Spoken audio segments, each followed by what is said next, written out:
Assalamualaikum Bu Eni. Waalaikumsalam Bu Haji. Bagaimana kabarnya hari ini? Alhamdulillah baik, sehat.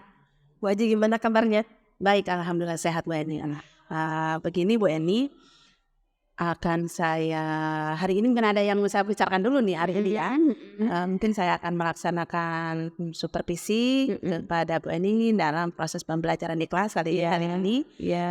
Di sini ada beberapa hal yang akan saya bicarakan dulu nih sama Bu Eni. Iya, baik. Nanti pada proses pembelajaran saya mungkin hanya mengamati saja ya, mungkin berdasarkan rubrik penilaian di supervisi ya Bu Eni ya. Jadi bukan apa-apa, boleh tidak sekiranya saya kalaulah memang sudah di kelas kan saya hanya mengamati saja ya. Sesuai dengan rubrik penilaiannya ya, boleh? Boleh Bu Haji. Iya, izin dulu nanti di supervisi kalaulah tidak diizinkan nanti jadi bagaimana? Boleh Bu Haji, boleh. Baik Bu Eni, begini, untuk yang pertama kali nanti Bu Eni akan kembangkan nih ketika pembelajaran di kelas, sekiranya yang bagaimana tuh yang akan dikembangkan dalam pembelajaran di kelas? Iya, baik Bu Haji, sesuai dengan kurikulum kita saat ini, kurikulum Merdeka yang sudah berjalan beberapa saat. Kali ini kami, saya pribadi akan memberikan kegiatan pembelajaran di kelas 11 kuliner ya Bu Haji. Berkaitan dengan mata pelajaran yang saya ajarkan yaitu sejarah Indonesia. Kali ini saya akan mengadakan pembelajaran kepada siswa itu dengan materi kolonialisme bangsa Barat ke Indonesia. Jadi harapannya di sini saya sebagai seorang pengajar itu berusaha untuk memberikan wadah atau mengakomodasi kondisi siswa agar sesuai dengan bakat dan minat mereka gitu ya. Harapannya nanti biar mereka itu lebih paham, lebih bisa memahami pelajaran sejarah yang saya sampaikan gitu.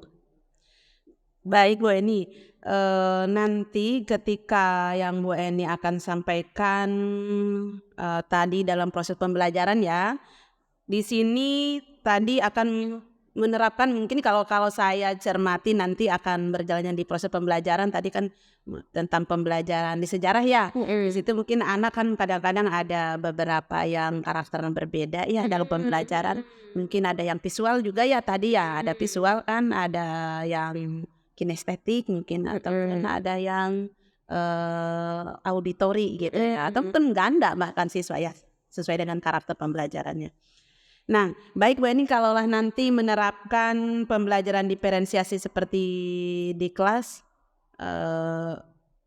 bagaimana tuh ke siswa antusias tidak menerimanya siswa? Iya, baik Bu Haji, kurikulum Merdeka ini memang menuntut kita untuk memberikan pembelajaran yang berdiferensiasi ya kepada siswa ya. Karena kita lihat memang masing-masing siswa itu memiliki bakat dan minat masing-masing. Iya, Ya. antusias ya kalau Iya, minatnya, siswa satu berbeda dengan siswa yang lain. Nah, dalam pembelajaran kali ini saya berusaha untuk bagaimana memberikan fasilitas kepada siswa, mana siswa yang mereka itu auditori, mana mereka itu yang kinestetik, mana mereka itu yang campuran dari keduanya, sehingga karakter yang ada pada masing-masing siswa itu bisa terakomodir dengan baik. Sehingga nanti materi sejarah itu nanti akan tersampaikan dengan baik pula. Seperti itu Bu Haji. Iya baik Bu, ini luar biasa sekali ya. Kalaulah memang seperti itu menerapkan pembelajarannya di kelas tentang sesuai dengan karakternya ya, minat atau bakat siswa, pembelajaran akan lebih berlangsung dengan baik ya ke depannya ya. Luar biasa sekali. Begini Bu Eni ya, di sini kan tadi ada yang dikembangkan sesuai indikator ya, nah, indikator ketercapaiannya nih.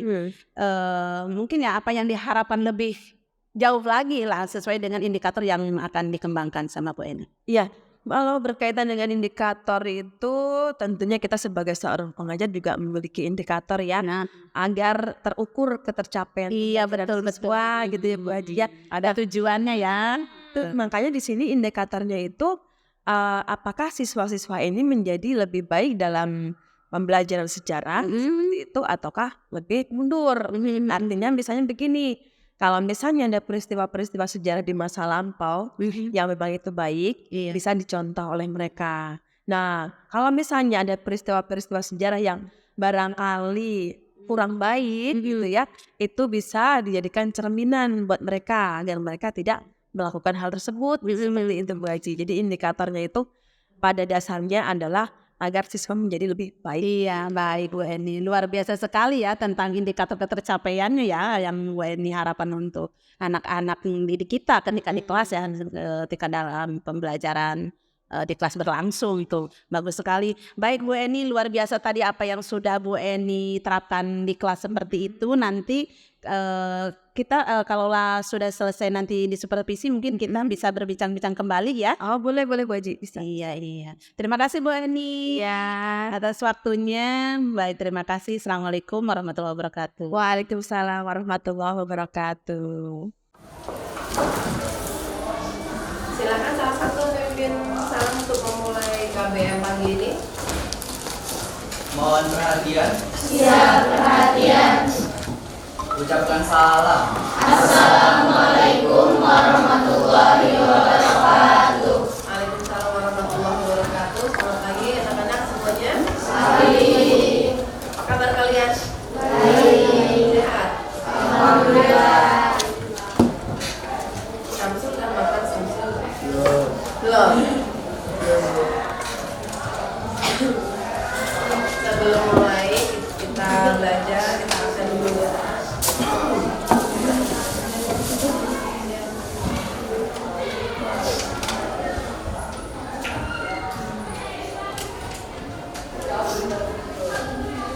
Kalau perhatikan semuanya, Ade Ilham,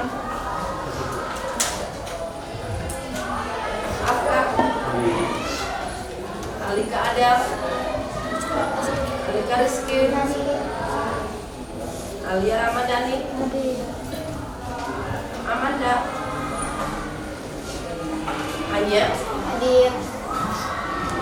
Jaliu, Sakit. Sakit, Cynthia,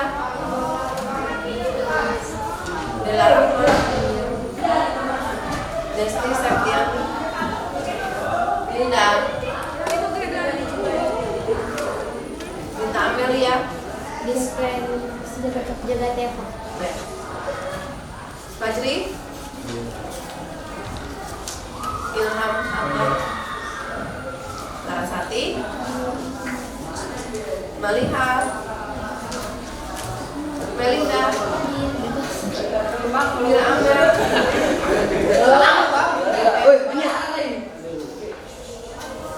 Ryan, Fardan, Naila, Ayuni, Nur Najila, Tinggal Yunita, Salwa Karida, Samsul, Siti Nabila, Alita Salsa, Tiara,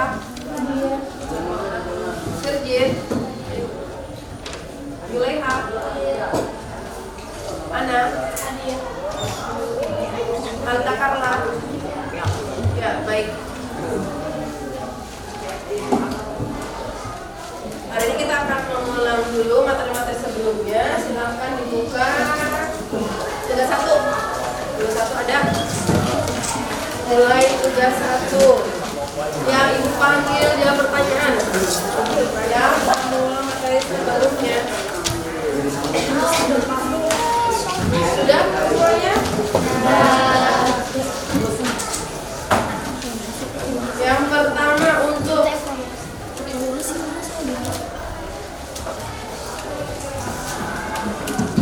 dua nih, tugas 1 ketemu.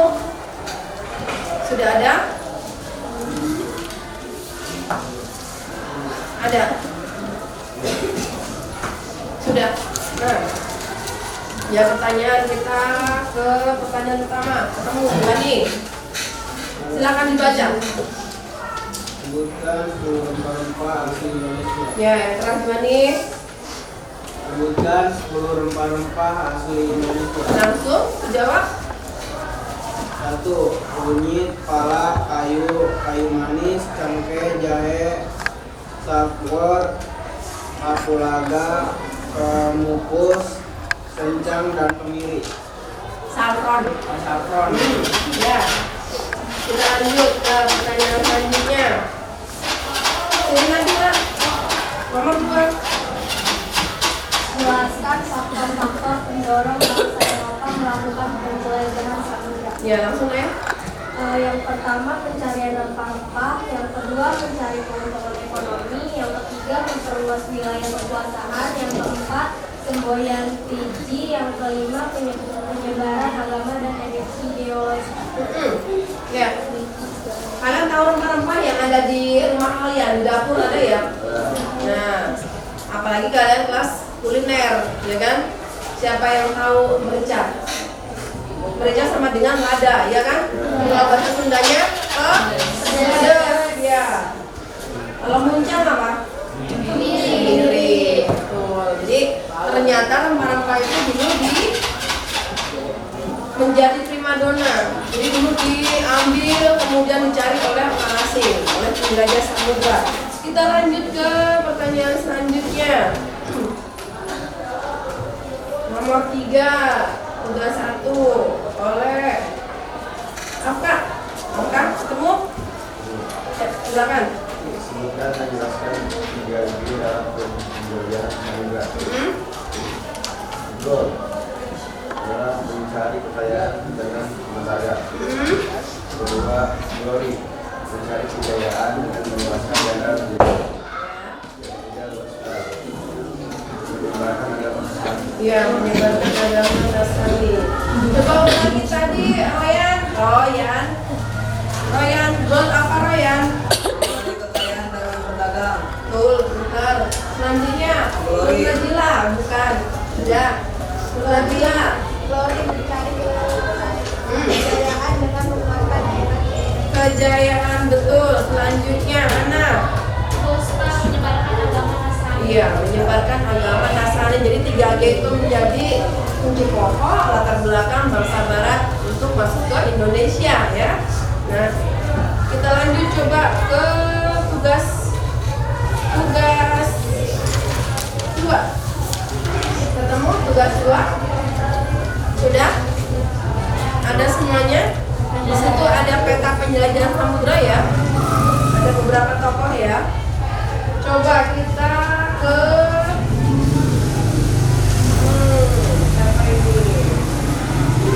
siapa ini? Melinda bagian apa tokohnya? Vasco da Gama, iya. Apa itunya?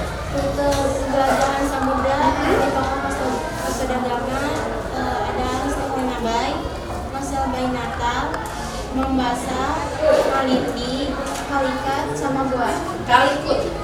Iya, Kalikut India ya. Selanjutnya, Dinda.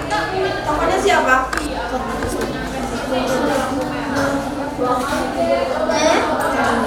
Yang kecil.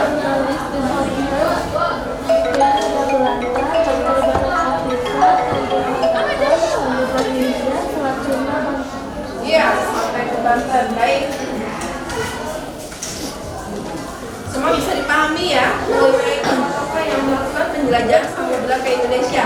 Ada 4 bangsa Eropa yang melakukan penjelajahan ke Indonesia. 1, bangsa mana? Portugis, 2, Spanyol, Spanyol. 3, Prancis, 4, Belanda. Pinter semuanya. Baik, untuk hari ini Ibu akan membagi kalian menjadi 6 kelompok ya, sesuai dengan meja yang sudah tertutup di sini. Kelompok 1 untuk Ilham dan teman-teman. Ini tugasnya. Kelompok 2 Dinda dan teman-teman. Kelompok 3 salah ya? Belinda mana Belinda? Oh iya, ada di sini. Kelompok 4 Afka. Kelompok 5 Kakak Fajri. Nah, Royan dan teman-teman, silakan didiskusikan. Didiskusikan ya. Didiskusikan materi yang sudah Ibu sampaikan di situ. Kelompok 1 tentang apa? Tema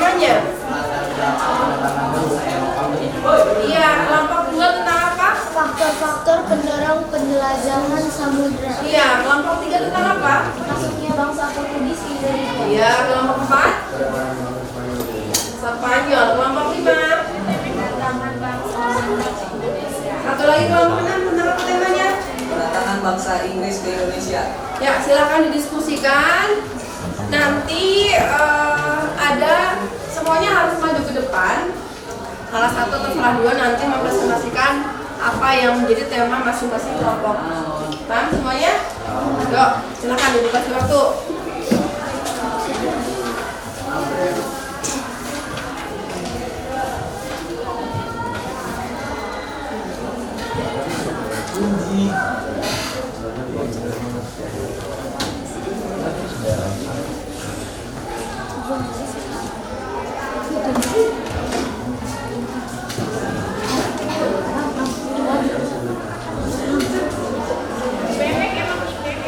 Diskusikan semuanya. Boleh sambil lihat handphone ya materinya.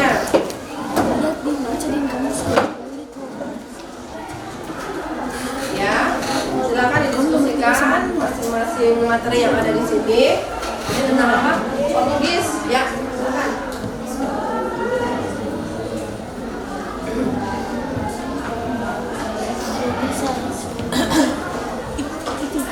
Kelompok berapa ini? Ya.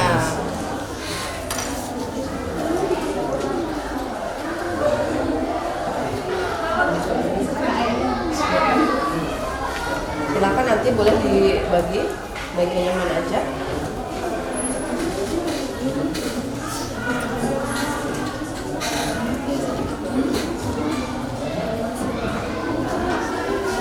Ada yang mau ditanyakan tentang temanya? Atau cukup yang ini? Sudah selesai ya? Oke. Ayo kipas angin.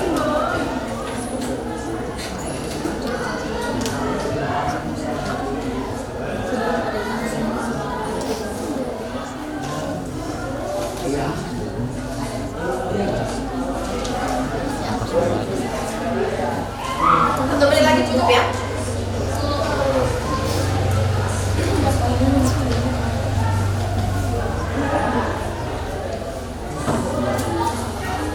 Nanti akan urut dari kelompok 1, 2, 3, 4, 5, dan 6.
Bisa dimulai diskusinya? Silakan nanti ketika kelompok masing-masing kelompok maju, salah satu mempersiapkan memperkenalkan diri, anggotanya siapa, kemudian temanya apa, lanjut ke selanjutnya. Bisa ya? Kita mulai kelompok 1, kelompoknya Ilham dan teman-teman silakan maju. Semuanya perhatikan.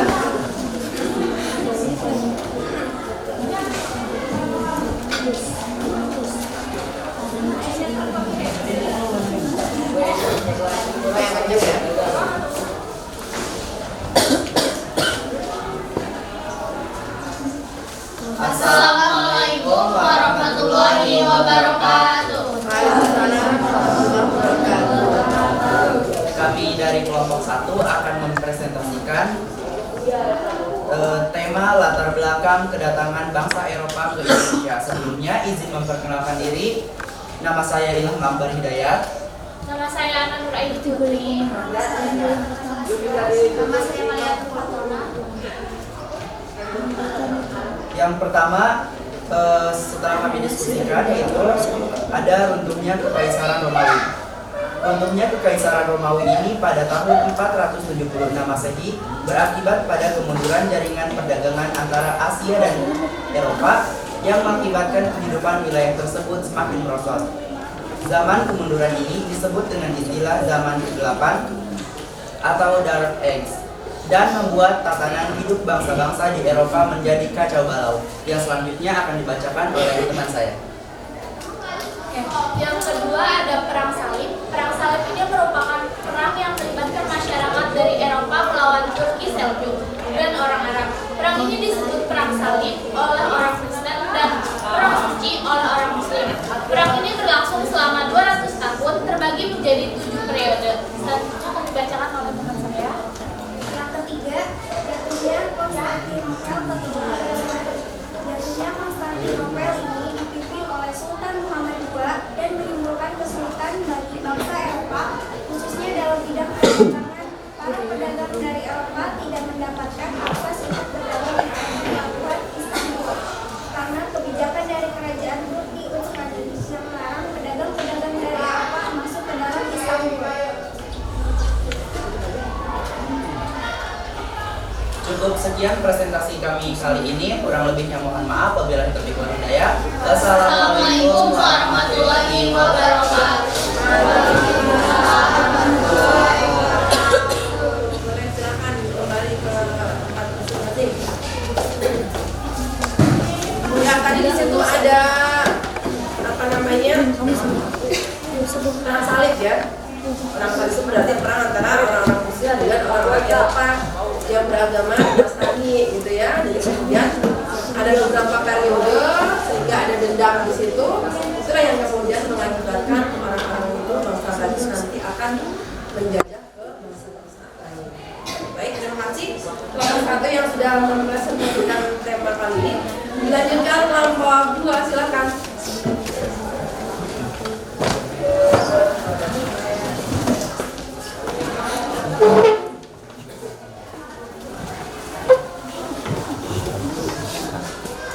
Ya, salah satu tim silakan jawab.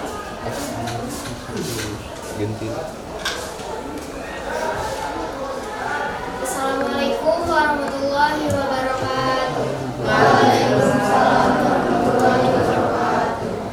Kami perwakilan dari kelompok 2 ingin mempresentasikan hasil diskusi kami yang bertemakan faktor-faktor pendorong penjelajahan samudra. Sebelumnya izinkan kami memperkenalkan diri dulu.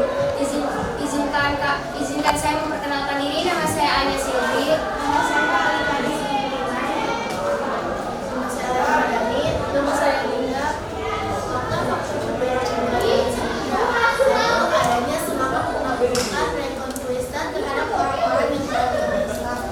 2. Jatuhnya Konstantinopel, ibu kota Imperium Ketangan Dinasti Utsmani Turki.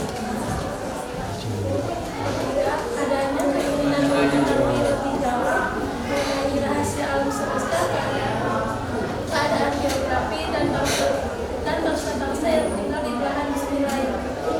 Adanya keinginan untuk mendapatkan tempat ini. Yang kelima, kisah penjelajahan Marco Polo dari 1254 sampai 1324. Seseorang pedagang dari Venesia, Italia ke Cina yang dituang dalam buku Book of Various Express. Yang keenam, ingin memperoleh keuntungan atau kekayaan yang sebanyak-banyaknya. Yang ketujuh, adanya teori Copernicus dan Galileo Galilei bahwa bumi bulat.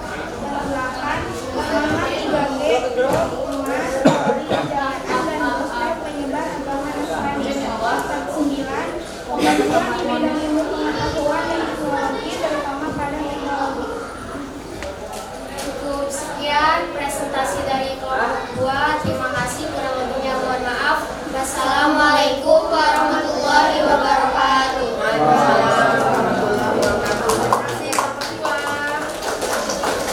Nah, satu hal yang perlu kalian pahami, pendorong penjelajahan samudra itu ingin membuktikan bahwa bumi itu bulat. Karena ada yang berpendapat bumi itu datar seperti meja. Jadi mereka ingin menjelajah samudra, sebenarnya benar nggak sih bumi itu bulat? Akhirnya kemudian mereka menjelajah dunia sehingga membuktikan bahwa bumi itu memang bulat. Gitu. Kita lanjut ke kelompok 3.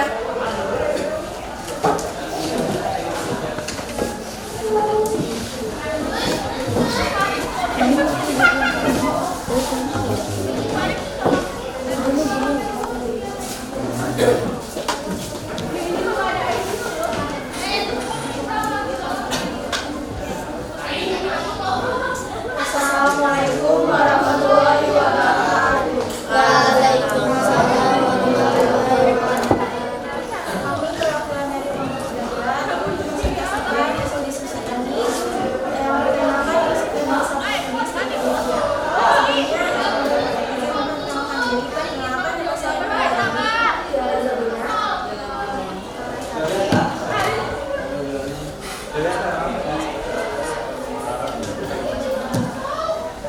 Portugis sampai dari sekitar Barat ke Pontianak di Malaka pada tahun 1511 Masehi. Selama 1 tahun pada tahun 1512 Masehi. Pada tahun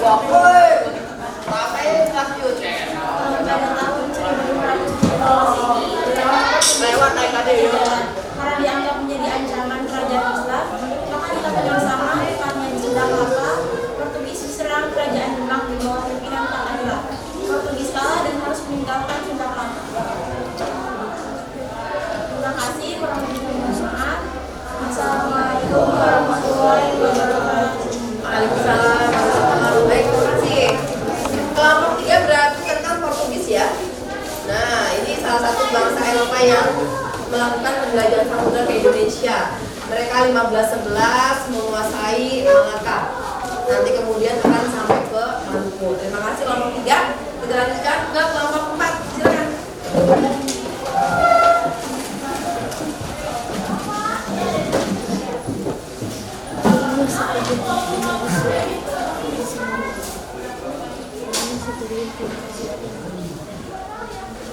Assalamualaikum warahmatullahi wabarakatuh.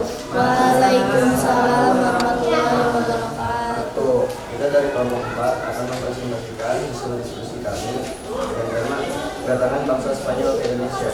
Ini memperkenalkan diri, nama saya Aftarin Basra. Nama saya Siti Nabila Gusti. Nama saya Firza Meja. Nama saya Desi Septiani. Nama saya Tarida. Pada tahun 1521 Masehi, Spanyol di bawah pimpinan Sebastian Elcano sampai di Maluku. Karena di Maluku tidak ada Portugis, maka terjadilah perselisihan antara dua bangsa tersebut. Perselisihan diakhiri dengan perjanjian Saragossa.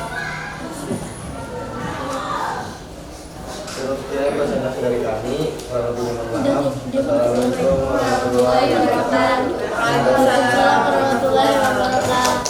Berarti bangsa yang kedua tadi bangsa apa? Spanyol, betul. Ada satu wilayah yang ternyata sama dilalui oleh Portugis, yaitu di Maluku. Nanti keduanya akan bertemu di Maluku antara Portugis dengan Spanyol. Tentunya kalau bertemu di satu tempat, dua bangsa ini akan berebut kuasaan wilayah. Maka kemudian ada perjanjian Saragossa tadi ya. Apakah perjanjian apa di situ? Betul. Nanti Portugis dibagi dua sama Spanyol biar tidak saling berebut dalam menguasai wilayah, ya, gitu seperti itu. Lanjut kita ke kelompok selanjutnya, kelompok berapa? 5? Enggak?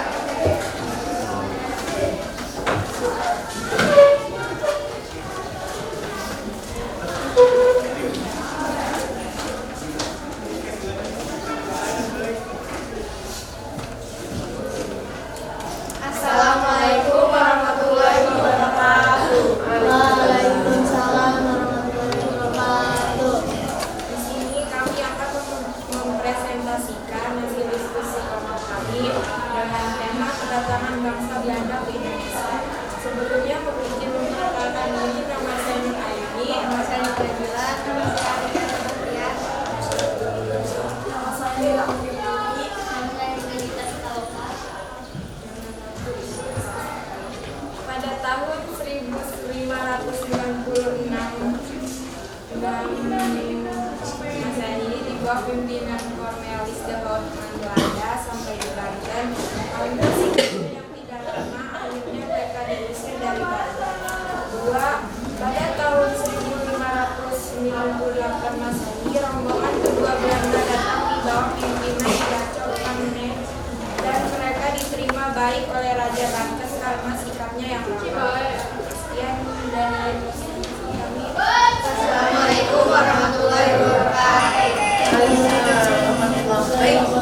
Jadi kalau kelompok 5 bangsa apa? Tadi yang dibahas Belanda. Bangsa Inggris yang pertama kali kemudian mendaratkan di bumi Banten, yaitu yang bernama Cornelis de Houtman. Nah inilah jika bakal Belanda nanti akan menguasai Indonesia. Tentunya tidak langsung menguasai, tapi dengan berdagang dulu melalui opsi dagang yang namanya VOC. Ya, satu lagi kelompok 6, silakan maju.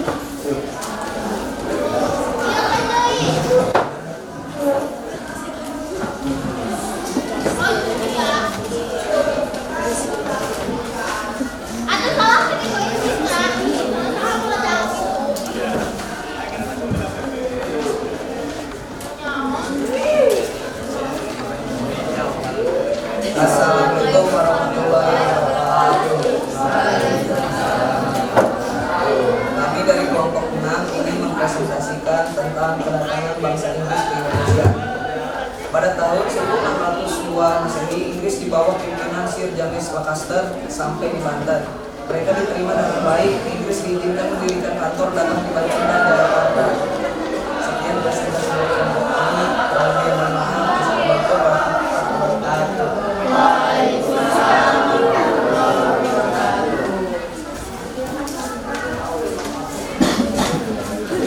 Satu lagi bangsa yang menguasai Indonesia yaitu apa tadi kelompok terakhir? Inggris. Ya. Nah,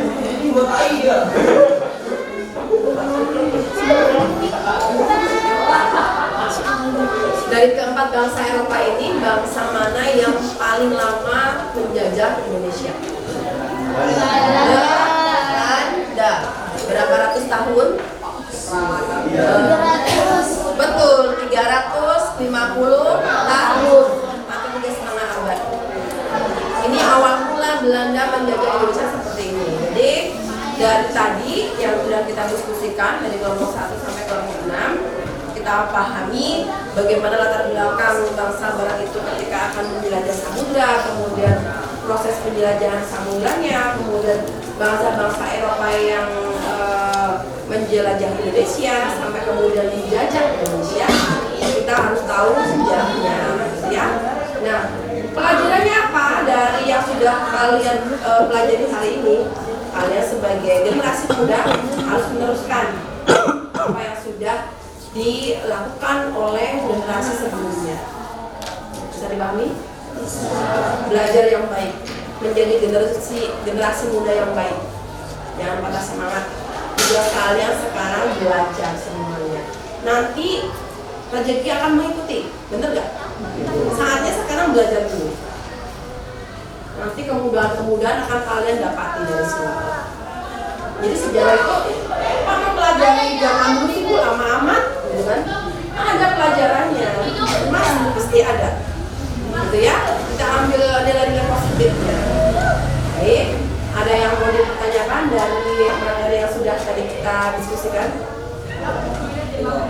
Kalau nggak ada pertanyaan mungkin pernyataan?